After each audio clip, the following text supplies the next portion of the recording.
मरीज को 35 kilo ration मुफ्त में फ्री में मुहैया कराया जाता है।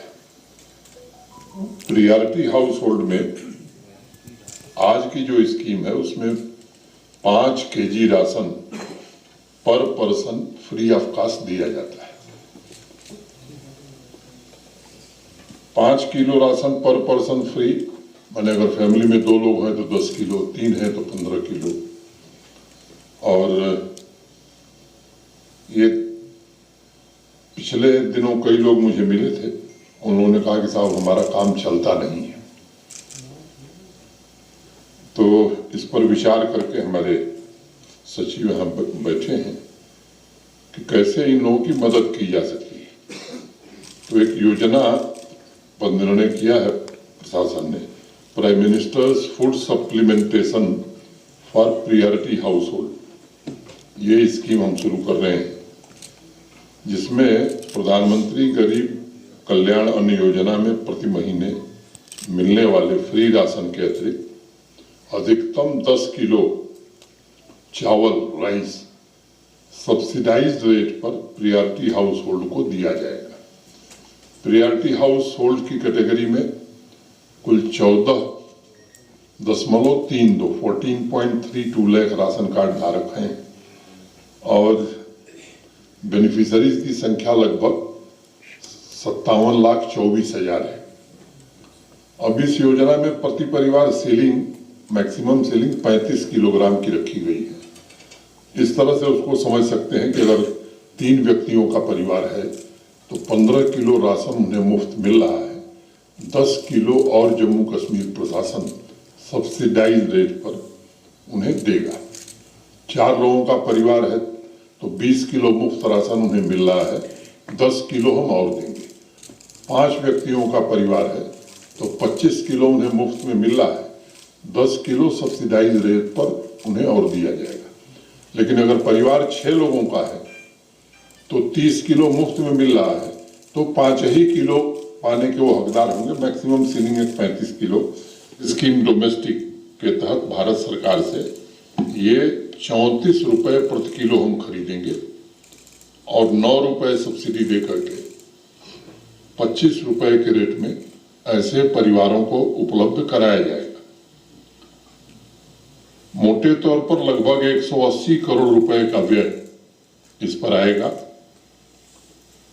एक वर्ष पहले एक स्कीम चलती थी, उसमें 15 रुपए किलो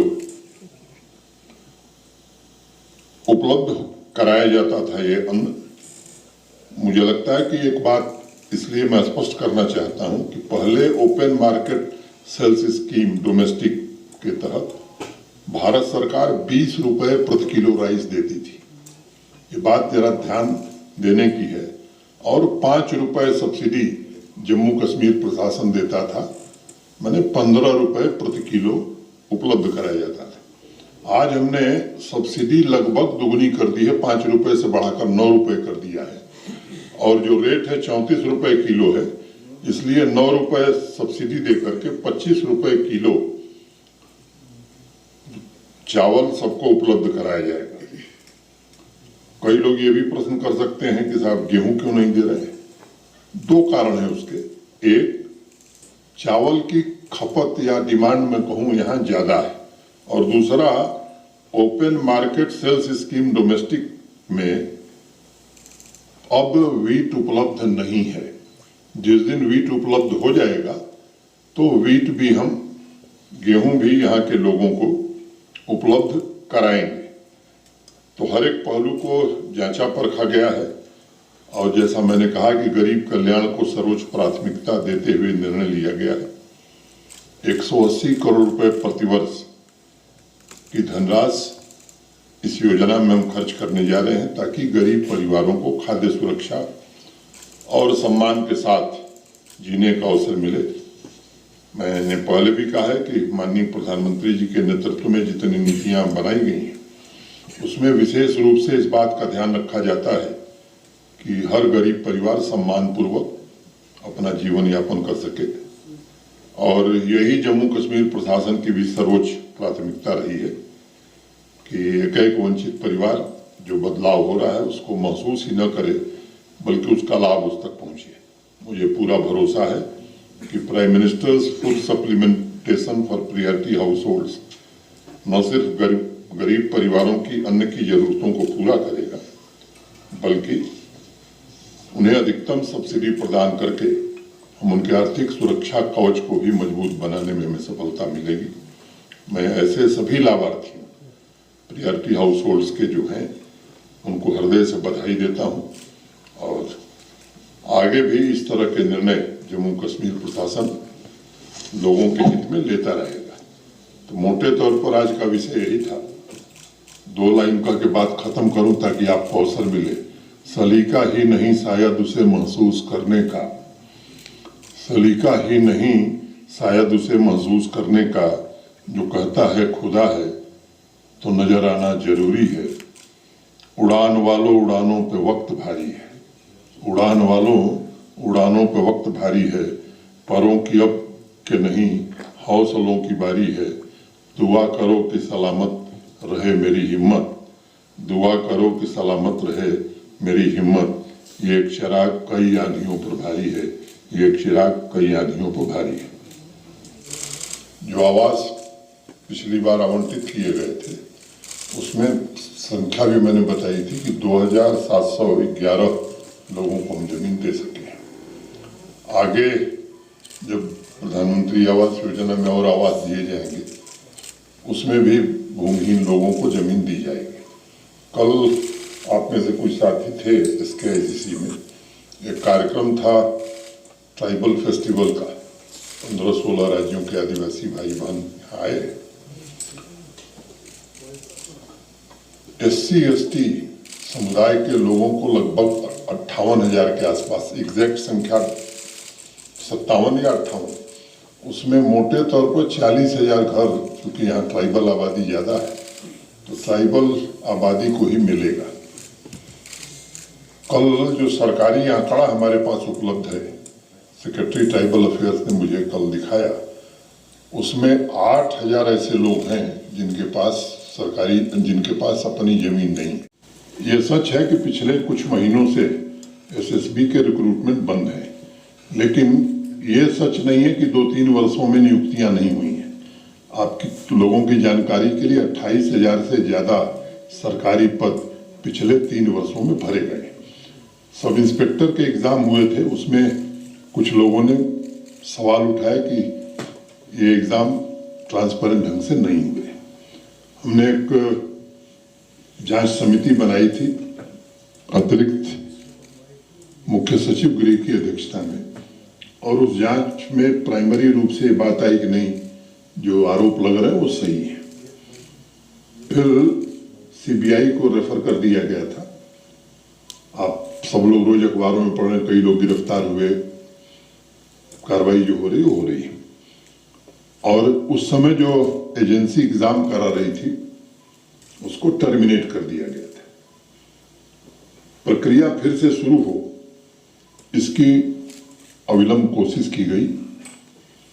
TCS को कांटेक्ट किया गया कि TCS एग्जाम करावे, लेकिन उस समय TCS पर कैंडिडेट एग्जाम कराने का जो उनका चार्ज था वो 600 रुपए से ज्यादा था। उनसे काफी निगोशिएशन किया गया लेकिन उन्होंने रेट नहीं कम किया। फिर टेंडर प्रक्रिया में जम्मू कश्मीर SSB गई और ट्रांसपेरेंट ढंग से टेंडर के बाद एप्टेक नाम की एक कंपनी को टेंडर दिया गया। 3 एग्जाम उन्होंने कराए हैं, उसमें से 2 के रिजल्ट निकल गए, ज्वाइन कर लिए। एक एग्जाम जब हो रहा था कुछ लोगों ने प्रश्न चिन्ह खड़े किए, अनेक राजनीतिक लोगों के भी बयान आए।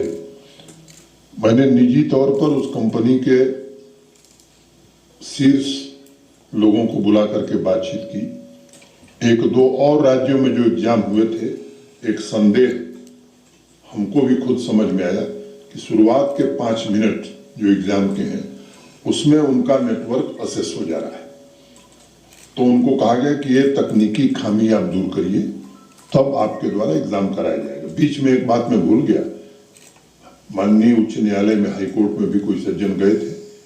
हाईकोर्ट की सिंगल बेंच ने उस पर रोक लगा दी थी, फिर डबल बेंच की अनुमति से एग्जाम करा लिए गए।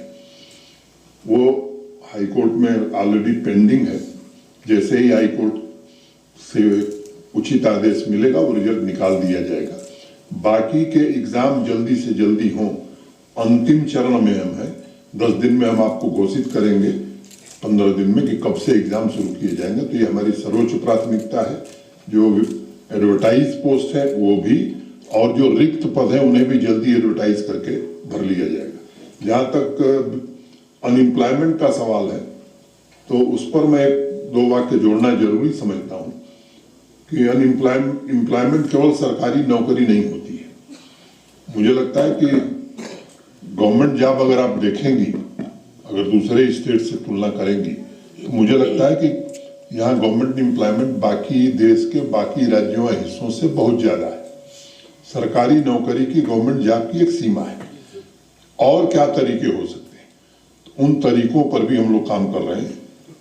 बैक टू विलेज प्रोग्राम में जो कार्यक्रम हमने निर्धारित किए थे, उसमें एक प्रमुख कार्यक्रम ये था कि हर पंचायत से 15 यूथ आइडेंटिफाई किया जाए जो सेल्फ एम्प्लॉयमेंट के लिए आगे आवे और उसे आर्थिक मदद की जाए। आप सबको मालूम है कि प्रधानमंत्री मुद्रा योजना में 10 लाख रुपए तक का ऋण बिना किसी कोलैटरल सिक्योरिटी के बैंक देते हैं। और मुझे आपको बताते हुए प्रसन्नता हो रही है कि बैक टू विलेज कार्यक्रम खत्म हुआ 1 महीने के भीतर, उस समय जम्मू में थे हम, 75,000 नौजवानों को, 75,000, अगर पंचायत के हिसाब से आप 15 जोड़ें तो इससे कम ही संख्या होगी। 929 करोड़ रुपए एक दिन में उनको आर्थिक सहायता दी गई, जो अपना रोजगार कर रहे हैं। मिशन यूथ के अंतर्गत भी अनेक कार्यक्रम हम चला रहे हैं जिससे नौजवानों को रोजगार मिल रहा है। तीसरी बात कि इंडस्ट्रियल इन्वेस्टमेंट जो आ रहा है, कई लोगों को मिला है और आने वाले भविष्य में रोजगार का वो एक बड़ा साधन बनेगा। चौथी बात, holistic agricultural development plan HADP जो जम्मू कश्मीर प्रशासन ने बनाई है, उसमें भी जो 29 इंटरवेंशंस प्रपोज किए गए हैं, उसमें एग्री इंटरप्रेन्योर एम्प्लॉयमेंट का बड़ा स्कोप है। तो मैं समझ रहा हूँ कि पूरी ईमानदारी से, शिद्दत से और संवेदनशीलता के साथ अधिक से अधिक रोजगार के अवसर नौजवानों को मिले, इसकी कोशिश की जाए।